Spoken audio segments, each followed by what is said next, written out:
তার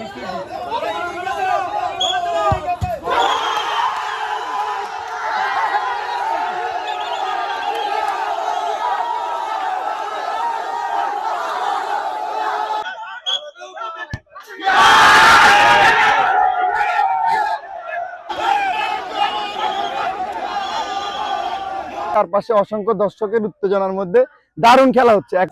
একেবারে খুব হ্যাপি এবং সবাই খুব মানে উপভোগ করতেছে। বিশেষ করে অনেকে বিভিন্ন মানে রাজনৈতিক কারণে আসলে খেলাধুলাতে ওরকম সময় দেওয়া হয় না। জয় পরাজয়টা থাকবে, কিন্তু ফুটবলতে সকল প্রতিবন্ধকদের সবাইকে এক সুতিতে আবদ্ধ করে, সেটা আমরা আজকে মাঠে এটা প্রমাণ করেছি।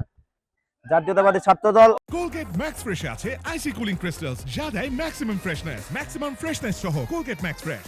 মাঠের রাজনীতির পাশাপাশি শিক্ষা বান্ধব সকল কর্মসূচির পাশাপাশি নেতাকর্মীদেরকে একটু উজ্জীবিত করার জন্য, বিশ্বকাপ উন্মোদনা আরেকটু ছড়িয়ে দেওয়ার জন্য আজকের এই প্রীতি ম্যাচ আয়োজন করেছে।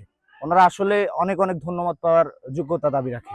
আমরা খেলাটা খুবই আনন্দ মুহূর্ত ভাবে কেটেছে, খুবই আনন্দঘন মুহূর্তে ভাবে আমরা খেলাটা উপভোগ করেছে সবাই। কিশোর গ্যাং মাদক এগুলা থেকে দূরে থাকতে পারে এবং কি বিভিন্ন ধরনের বিশৃঙ্খলা হয় বিভিন্ন অঞ্চলে বিভিন্ন জায়গায়।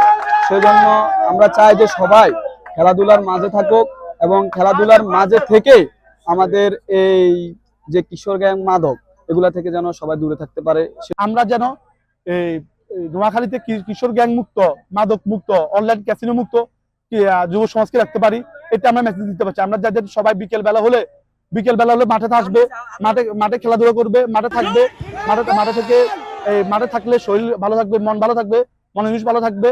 তারপরে আপনার যেসব আড্ডা আছে এগুলো থেকে কিশোররা যুবকরা দূরে থাকবে।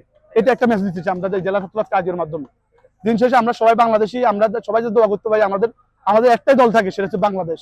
ইনশাল্লাহ একদিন বাংলাদেশ বিশ্বে বাংলাদেশের পতাকা উঁচু করে রাখবে, আমরা একদিন বিশ্বকাপ খেলবো ইনশাল্লাহ।